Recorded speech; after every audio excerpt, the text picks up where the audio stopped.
The morning air carried the dry warmth of late July, that kind of heat that shimmered above the asphalt and made everything feel heavier, slower.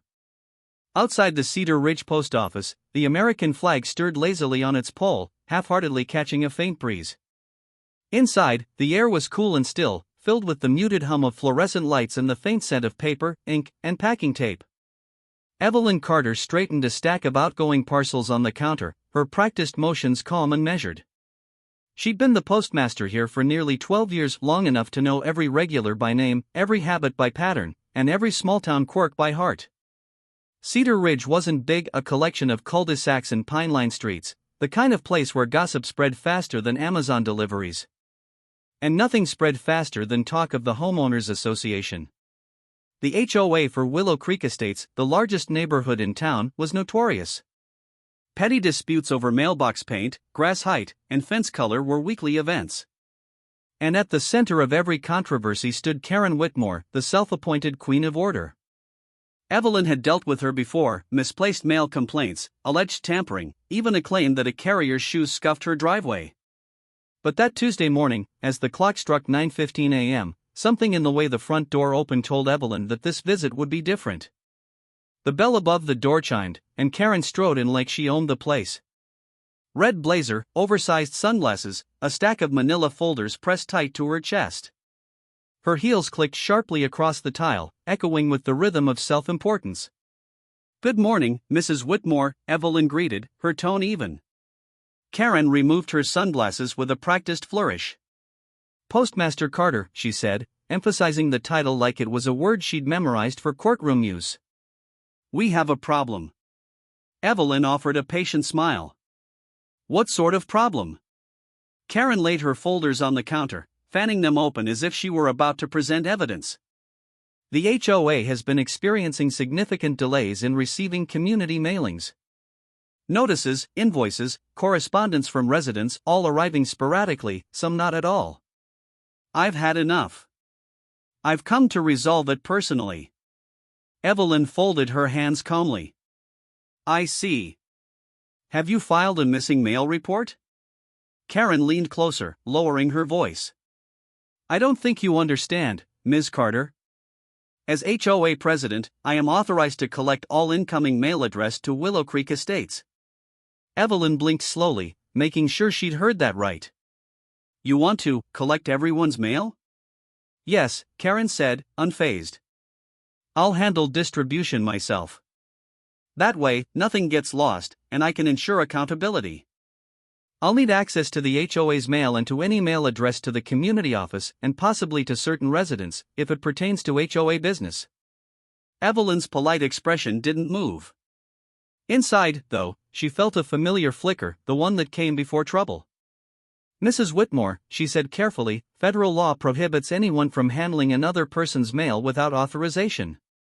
Even as HOA president, you don't have that authority. Each resident's mail is protected under U.S. Code 18 Section 1702. Karen tilted her head, her tone sharpening. "You're mistaken. The HOA charter gives me authority to act in the community's best interest." "That's local," Evelyn said softly. "This is federal." The line behind Karen grew, quiet but watchful.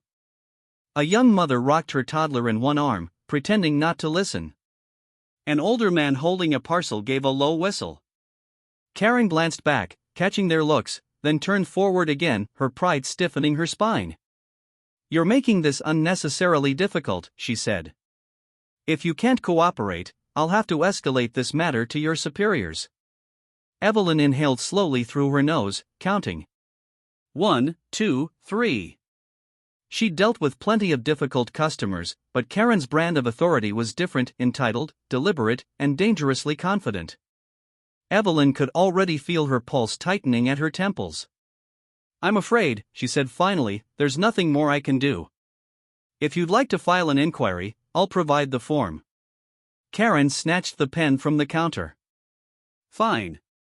But you'll regret the tone you've taken with me. People in positions like yours shouldn't forget who they serve."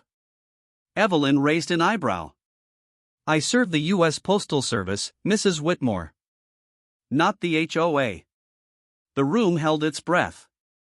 Karen's jaw tightened, her pen hovering uselessly above the form. Then, in one sudden motion, she slammed it down and turned sharply toward the mailroom door, the door clearly marked authorized personnel only. "Ma'am." Evelyn's voice rang out as Karen reached for the handle. "I'll just check for myself," Karen snapped. "You can't hide community mail from me." By the time Evelyn rounded the counter, the door had already swung open. Behind it, postal workers froze mid-motion, startled by the sight of a civilian in their restricted space. Evelyn's patience, stretched thin by months of subtle harassment and endless complaints, finally snapped. "Mrs. Whitmore, step out of that room now." Karen turned, eyes blazing. "Don't you raise your voice at me." The tension broke like glass. Evelyn reached for the phone on the wall, her voice calm but icy. "Tom, security to the front." "Now." From the back hallway came the quick, firm footsteps of Tom Jensen, the building's security officer, a tall, broad-shouldered man with a steady presence and the quiet patience of someone who'd once worn a badge. "What's going on?" he asked. Evelyn gestured. "Unauthorized entry into the mailroom." Karen straightened, glaring at him. "Don't touch me. I have rights." Tom nodded slowly. "Yes, ma'am. You do. But not in there. I need you to come back out front." When she didn't move, he took one careful step closer, his tone firm but controlled. "Ma'am." For a heartbeat, Karen didn't yield, her pride locking her in place like stone. Then, realizing the watching eyes, she stepped back across the threshold, her face flushed with fury. Evelyn exhaled quietly as Tom closed the door behind her. Karen turned her glare back toward the postmaster. "You've made a huge mistake, Ms. Carter. I'll be reporting this to the board and to your regional office." Evelyn kept her voice steady. "You're welcome to. In the meantime, your mail will be handled according to standard procedure." Karen scoffed, grabbed her folders, and stormed toward the exit, heels striking like gunshots on tile. The door slammed behind her. Only then did Evelyn let her shoulders drop, the adrenaline ebbing. Tom glanced at her, lips tight but amused. "You all right?" Evelyn gave a faint, tired smile. "Just another day in paradise." But as she turned back toward the counter, something in her gut told her this wasn't over. Not by a long shot. The next morning broke quiet and heavy, with the kind of gray sky that felt like a warning. Cedar Ridge moved at its usual pace, sprinklers whispering across lawns, the smell of fresh coffee drifting from kitchen windows, but something in the air felt different. Unspoken. Watching. At precisely 8:05 a.m., Evelyn Carter unlocked the post office doors as she always did. She carried her thermos of coffee in one hand, a small notebook in the other. But the moment she stepped inside, she noticed the change. The silence felt tighter, the looks from her staff uncertain. "Morning," she greeted softly. "Morning, boss," replied Denise, one of the clerks. She hesitated, lowering her voice. You might want to check your email." Evelyn set her coffee down and logged into her workstation. There it was, subject line in bold. "Urgent, inquiry regarding incident at Cedar Ridge branch." Her stomach sank before she even clicked it. The message came from her regional supervisor, polite, formal, and direct. "We have received a complaint from a resident, Mrs. Karen Whitmore, regarding an alleged mishandling of HOA correspondence and inappropriate conduct during an interaction on July 19. Please provide a full written statement within 24 hours. Evelyn leaned back, exhaling through her nose. It hadn't even been 24 hours. Of course, Karen hadn't wasted a minute. That same morning, at the heart of Willow Creek Estates, Karen Whitmore was hosting an impromptu board meeting in her living room.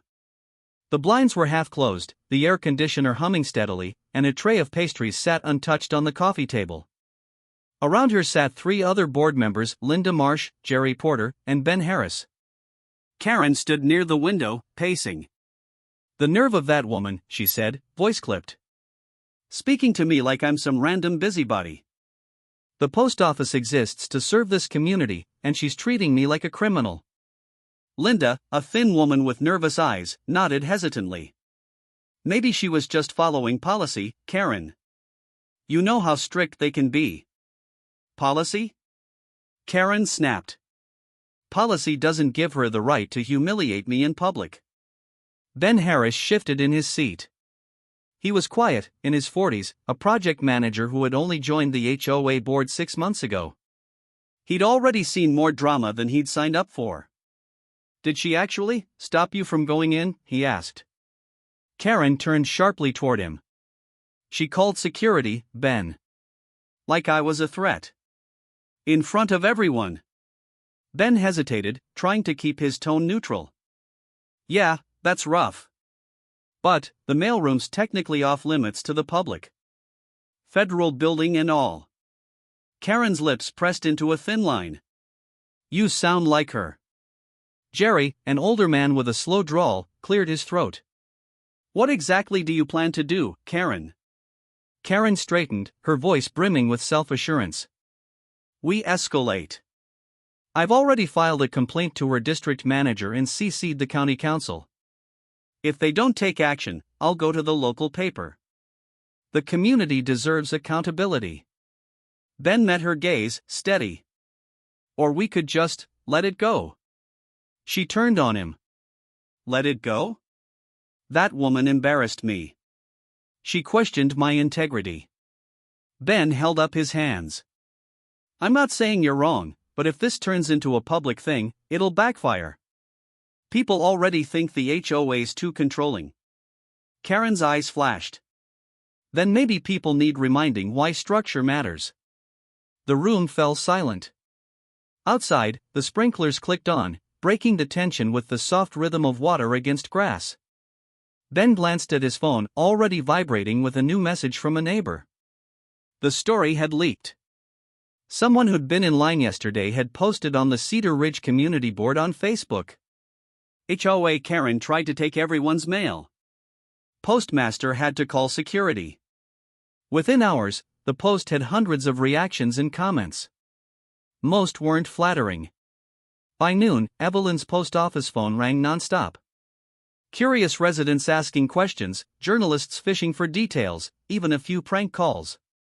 She handled them all with calm professionalism, but each one wore a little more at her patience. At 1:47 p.m., the district office called. Evie, said Frank Collins, her supervisor, his tone cautious. Got your statement. Appreciate the quick turnaround. Don't worry too much yet, these things happen. But I need to send an inspector out for protocol. I understand, she said evenly. I know this woman's been persistent, Frank added delicately. Just keep your cool. Don't engage. Always do, Evelyn said, though inside she felt the slow, quiet churn of anger. After she hung up, Tom Jensen leaned against the doorway of her office. Heard about the complaint, he said. Evelyn gave a tired smile. Of course you did. He shrugged. Small town. News moves faster than light here. She leaned back in her chair, rubbing her temples. I did everything by the book, Tom. Every word, every step. Still feels like I'm the one under review. He gave a low chuckle. That's how bullies work. They push until someone pushes back harder. Evelyn looked up at him. You think that's what she wants? I think, Tom said, straightening, she's used to getting her way. And when someone stands their ground, it shakes her whole world.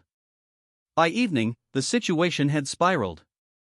Karen's version of events, wildly exaggerated, was now making rounds online. Local postmaster denies HOA mail access, calls security on community leader. Someone had even uploaded a grainy phone video of her shouting in the post office lobby. The caption read, HOA president goes full dictator. Her phone buzzed constantly. Angry messages from residents mixed with sympathetic ones from her tight inner circle. Every vibration added fuel to her resentment. By sunset, she'd made up her mind. She typed an email address to the U.S. Postal Inspection Service, the city council, and the local newspaper editor. Her fingers hit the keys with precision and fury. This post office is mismanaging community correspondence. I will not stand for federal employees disrespecting taxpaying citizens. When she hit send, she felt something like satisfaction, cold, bitter, but satisfying. 2 days later, a government sedan pulled into the Cedar Ridge post office lot. A man in a gray suit stepped out, flashing credentials, Inspector Daniel Ruiz, Postal Service Compliance Division. Evelyn met him at the door, her posture straight, her eyes calm but guarded. "Miss Carter," he greeted, "mind if we talk about the July 19th incident?" "Of course," she said. "I've been expecting you." From his seat by the wall, Tom Jensen watched quietly. Something in his gut told him this was more than a simple inquiry. Ruiz flipped open his notebook. "I've reviewed the complaint. The resident claims you withheld HOA-related mail and forcibly removed her from the premises." Evelyn didn't flinch. "That's false. She entered a restricted area and refused to leave when asked. Security escorted her out. No force used." Ruiz nodded slowly, scribbling notes. "There's also mention of alleged mail interference?" Her voice was calm, measured. "Every piece of mail addressed to that HOA has been handled properly. "I can show you records." Tom spoke up quietly. "And there's video." Ruiz looked up. "Video?" Evelyn nodded. "Lobby security footage. I kept it." That got his attention. She retrieved the USB drive, slid it across the table, and leaned back. "Everything's there," she said. Ruiz pocketed the drive, his expression thoughtful. "I'll review this." "If it's as you say, we'll close this quickly." When he left, Tom crossed his arms. "That'll clear your name." Evelyn gave a small nod. "Maybe. But it won't stop her." He frowned. "You think she'll push it further?" Evelyn looked toward the door, where sunlight streamed across the tile, the same spot where Karen Whitmore had stood days ago, eyes blazing with entitlement.